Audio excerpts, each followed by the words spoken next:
Hello everyone, idea Bharat skill YouTube channel में दोस्तों आप लोगों का स्वागत है। तो दोस्तों, रेलवे की तरफ से एक जो वैकेंसी निकल के आई है, dedicate freight corridor corporation of India limited. तो इसके बारे में दोस्तों 2018 का नोटिफिकेशन है।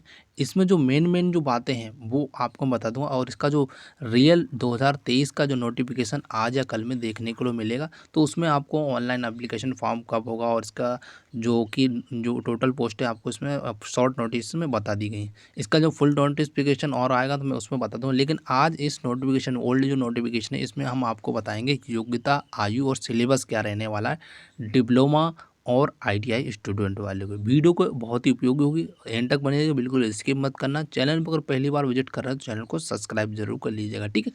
तो हम आपको पूरी जानकारी देंगे। इसमें जो नोटिफिकेशन जो ओल्ड था सेम रहेगा यही, इसमें थोड़ा चेंजेस यही होगा कि जो आपका पोस्ट हैं उसमें चेंजेस मिलेगा और आपका नोटिफिकेशन में थोड़ा चेंजेस, ऑनलाइन रजिस्ट्रेशन के बारे में थोड़ा चेंज मिलेगा। बाकी सेम टू सेम यही रहेगा। एज क्या रहने वाली है, क्वालिफिकेशन क्या रहने वाला है और सिलेबस क्या रहने, वो सेम ही रहेगा, उसमें कोई चेंजेस नहीं होगा, ठीक है। तो मैं आपको बता देता हूँ यहाँ पर, जैसे कि सबसे पहले अगर बात बताऊँ कि जैसे कि जो डिप्लोमा वाले हैं तो उनके लिए, जैसे कि उनके लिए डिप्लोमा अगर सिविल में अगर निकालेगा तो सिविल वालों के लिए वो अपने आप समझ लेना क्या क्या चाहिए। लेकिन मैं आप केवल इसमें ज़्यादातर डिस्कस करूँगा आईटीआई वाले स्टूडेंट के लिए, ठीक है। जैसे कि यहाँ पर दिया गया डिप्लोमा वाले अगर इलेक्ट्रिकल से हैं तो उनके पास इलेक्ट्रिकल होना चाहिए, ठीक है। विद्युत इलेक्ट्रॉनिक्स है, यहाँ पर देख सकते हैं इंस्ट्रूमेंट दिया गया औद्योगिक इलेक्ट्रॉनिक्स में तो इसके साथ 3 वर्षीय डिप्लोमा होना चाहिए, ठीक है। उनका एज अगर 18 से 30 साल का दिया जाता है, ठीक है, ये आप ध्यान रखना। ये केवल हम आपको डिप्लोमा के लिए बता रहे हैं, और आईटीआई वाले स्टूडेंट के लिए मैं आपको यहाँ पर दिया गया, मैं आपको बताता हूँ। तो इस बार जो आपका क्वालिफ़िकेशन क्या रहेगा उसमें पूरी आपको जानकारी मिल जाएगी। तो पिछली बार दोस्तों ये निकाली गई थी जो आपकी जूनियर एग्जीक्यूटिव वाली यानी कनिष्क कार्यकारी वाली, तो ये सिविल के नाम से निकाली गई थी। इस बार आपकी मैकेनिकल के नाम से निकाली गई, ठीक है। इसमें दोस्तों कौन कौन छात्र फॉर्म को भर सकते हैं, तो पहले तो ये याद रखना कि आपके पास 60% से अगर कम है, चाहे 10th और आईटीआई में, तो आप इस फॉर्म को नहीं भर सकते, यह ध्यान रखना। अगर 60% के कम है, और आपके पास क्या होना चाहिए, वेल्डर होना चाहिए, लोहार और फिटर, मोटर मैकेनिक वाहन। तो ये दोस्तों आते हैं सिविल यानी मैकेनिकल के अंदर ही आते हैं, ठीक है। पिछली बार सिविल के नाम से दिया था, इस बार मैकेनिकल के नाम से दिया गया। तो आपके पास ये सब्जेक्ट हैं आईटीआई में, तो आप इस फॉर्म को भर सकते हैं इस बार। और एज की अगर बात करें दोस्तों, एज जो 18 से 30 साल रहेगी। बाकी छूट होगी वो मैं आपको बता दूंगा क्या छूट रही। पिछली बार काफ़ी अच्छी वैकेंसियाँ निकाली गई थी, इस बार थोड़ा मैकेनिकल यानी इसमें वैकेंसियाँ कम निकाली गई, यानी 9 ही पोस्ट निकालेंगे, ठीक है। हो सकता है अगली बार इसमें वैकेंसियाँ 22 का नोटिफिकेशन आएगा तो उसमें मैकेनिकल वालों की ज़्यादा पोस्टें मिलें। तो आगे बात करते हैं। ये तो आप समझ गए हो, सिविल और मैकेनिकल वालों के लिए इतनी ही पोस्टें निकालेंगे, अभी 9 पोस्ट निकालेंगे, ठीक है। अगर बात करें यहाँ विद्युत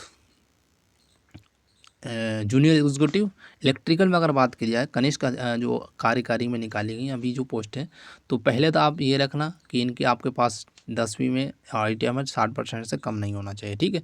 तो यहाँ पर दिया गया कौन कौन से फॉर्म भर सकते हैं। इलेक्ट्रिकल वाले भर सकते हैं, इलेक्ट्रिशियन वाले, वायरमैन वाले, इलेक्ट्रॉनिक्स वाले। इस क्षेत्र में 2 साल का आपके पास डिप्लोमा होना चाहिए और 60% से कम नहीं होना चाहिए। ध्यान रखना, अगर 59 पॉइंट अगर 99 भी है तो भी आप इस फॉर्म को नहीं भर सकते हैं, बिल्कुल आप रिजेक्ट हो जाएंगे अगर अगर फॉर्म भर दिया। तो इसका जो एज है वही सेम 18 से 30 साल रहने वाला, ठीक है। इसमें आपको दिया गया जो भी है आप दे सकते हैं, जहाँ पर दिया गया कि जो अभ्यर्थी आवेदन की अंतिम तारीख पर 10वीं की परीक्षा और आईटीआई में बैठ रहे हैं अथवा परिणाम प्रतीक्षा कर रहे हैं तो वो इसका क्या फॉर्म नहीं भरे। इस तरीके का अगर कोई आपके पास कंडीशन है तो आप इस फॉर्म को नहीं भर सकते। तो इस बार तो पिछली बार जो इलेक्ट्रिकल में काफ़ी अच्छी पोस्ट निकाली गई थी, इस बार आपको 24 ही पोस्ट निकाली गई, ठीक है। आप इसका ध्यान रखना। आगे बात करते हैं जो जूनियर एग्जीक्यूटिव जो सिग्नल और टेलीकम्युनिकेशन में जो निकाली गई हैं, तो इस बार दोस्तों पोस्टें काफ़ी ज़्यादा पोस्टें निकाली गई हैं।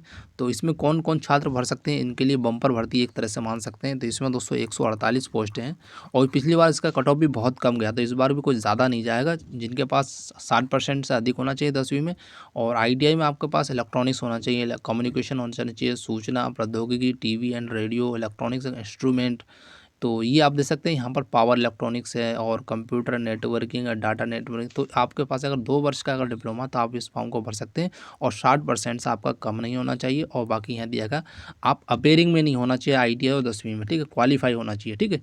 और एज जो रहेगी आपकी 18 से 30 साल ही रहेगी और CBT एग्जामों का ध्यान रखना, ठीक है। ये आपके लिए मैं बता रहा हूँ मेन जो टॉपिक है ITI स्टूडेंट वालों के लिए। तो ये मतलब वैकेंसी आप लोगों के लिए बहुत ही अच्छी रहेगी अगर आप अच्छे से तैयारी करते हैं, इसमें आपका 100% सिलेक्शन होगा। तो इसमें दोस्तों अगर बात करें हम यहाँ पर देखिए आयु का मैंने बता दिया है। तो आयु का जो छूट का है वो मैं आपको और बता देता हूँ इसमें कितना छूट मिलेगा। तो जैसे कि यहाँ पर दिया गया है इसको 18 से 30 साल का दिया गया है। अन्य जो टेक्निकल है 18 से 30 साल का दिया गया, ठीक। इसमें आपकी एज 18 से 30 साल रहेगी, ITI स्टूडेंट हो चाहे डिप्लोमा स्टूडेंट, 18 से 30 साल रहेगी। और इसमें जो छूट मिलती है जैसे कि ST SC वालों को 5 साल की छूट मिलती है और अन्य पिछड़ा वर्ग वालों को 3 साल की छूट मिलती है। और बाकी यहाँ जैसे 10 साल की जो PWD वाले रहते हैं उनके लिए ये छूटें दी गई हैं, ठीक है। अगर इसका सिलेक्शन प्रोसेस की बात करें यहाँ पर देख सिलेक्शन प्रोसेस किस प्रकार होने वाला है आपका ITI स्टूडेंट और डिप्लोमा स्टूडेंट। बाकी सेंटर्स आप देख सकते हैं, इसके सेंटर्स ये जहाँ परीक्षा केंद्र होते हैं इस जगह पे। तो आप इस समय जब नोटिफिकेशन वो आपका आज या कल में आ जाएगा 2023 वाला, तो उसमें और मैं आपको क्लियर कर दूंगा, ठीक है। तो एक अगर बात करें आपका जो मेन है पेपर का, ठीक है, पेपर कितने का होगा आपका, पेपर आपका जो होगा आपका 120 नंबर का पेपर होगा, मतलब 120 क्वेश्चन होंगे और 120 नंबर का ही होगा, ठीक है। अगर बात करें यहाँ पर तो यहाँ देख सकते हैं जैसे कि जो आप डिप्लोमा वाले स्टूडेंट हैं उनके लिए 96 जो प्रश्न आएंगे वो टेक्निकल से आएंगे। बाकी 12 क्वेश्चन जो सामान्य ज्ञान के और 12 आपका रीजनिंग के क्वेश्चंस रहेंगे। अब यहाँ पर देखिए ITI वाले स्टूडेंट की बात की गई, ITI वाले स्टूडेंट की बात की आपका एग्ज़ाम होगा ऑनलाइन एग्ज़ाम होगा और बहुविकल्पी प्रश्न होंगे, ठीक है। और यहाँ पर जो आपका प्रश्न में क्या क्या पूछा जाएगा, देखो सामान्य सामान्य यहाँ देख सकते हैं, एक मिनट, सामान्य ज्ञान और जागरूकता, अंकगणित और सामान्य बुद्धिता और तार्किक शक्ति। तो ये आपका रहेगा 60 नंबर का, कितना 60 नंबर का रहेगा, ध्यान रखना कितने नंबर, 60 नंबर का रहेगा। और जो टेक्निकल आपका जो रहेगा दोस्तों ये आपका 60 नंबर का टेक्निकल रहेगा, ये आप लोगों के लिए ITI स्टूडेंट वालों के लिए, ठीक है। इस मतलब ध्यान रखना ये नॉन टेक आपका रहेगा कितना 60 नंबर का और टेक्निकल आपका रहेगा 60 नंबर का। तो ये आपके लिए बहुत ही इंपॉर्टेंट 60 नंबर, क्योंकि इसमें क्या जो आपको क्वेश्चन से पूछा था वो टॉपिक वाइज पूछे थे। जब मान लिया कैपेसिटर अगर पूछ लिया तो उसके टॉपिक से जितने भी क्वेश्चन है उस हिसाब से आपको 12 क्वेश्चन है, ट्रांजिस्टर हुआ, तो इस प्रकार टॉपिक वाइज क्वेश्चन पूछे जाते हैं एग्जाम में। तो ये आपको मैंने इन्फॉर्मेशन दे दी, मतलब योग्यता से संबंधित और आयु से संबंधित और सिलेबस से संबंधित। तो सिलेबस आपने समझ ही लिया होगा, जो आप सभी जगह पढ़ते हैं, सामान्य ज्ञान, गणित और रीजनिंग, ये तो कॉमन ही रहेगा। बाकी जो टेक्निकल आपको अच्छे से पढ़ना है, टेक्निकल ही आपको क्या सिलेक्शन दिलाएगा। बाकी अगर कोई भी इन्फॉर्मेशन अगर चाहिए तो हमें कमेंट बॉक्स में जाकर कमेंट कर सकते हैं, ठीक है। तो आज के लिए वीडियो इतना ही, जैसे इसका रियल नोटिफिकेशन आ जाएगा तो मैं आपको उसमें और क्लियर कर दूंगा, ठीक है। ये आपका ओल्ड नोटिफिकेशन था जिसके अकॉर्डिंग आपका इस तरीका होने वाला है इस बार आगे वाले एग्जाम में, ठीक है। तो आशा करता हूँ वीडियो चले, वीडियो को ज़्यादा से ज़्यादा अपने स्टडी ग्रुप व्हाट्सएप को जरूर शेयर करना। Thank you for watching this video. जय हिंद, जय भारत।